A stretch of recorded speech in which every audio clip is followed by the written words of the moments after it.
tayo at ating simulan po ang ating service.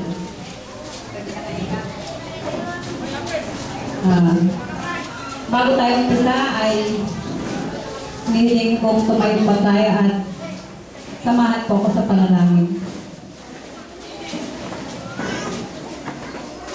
Ama naming Diyos na makapangyarihang lahat, kami po'y nagpapasalamat ngayong umaga.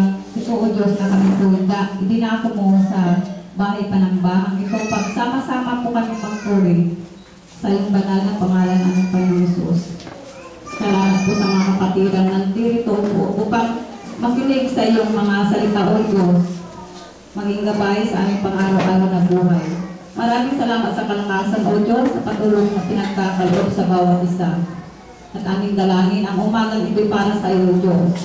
Sa aming pagdiriwang ng ika-21 taon na anibersaryo, sa iyo namin iaalay ang papurit pasasalamat ngayong umaga. Ito po ang aming dalangin na may pasasalamat sa banal mong pangalan ng Panginoon Jesus. Amen. At ngayon, aking inayahan ng ating mga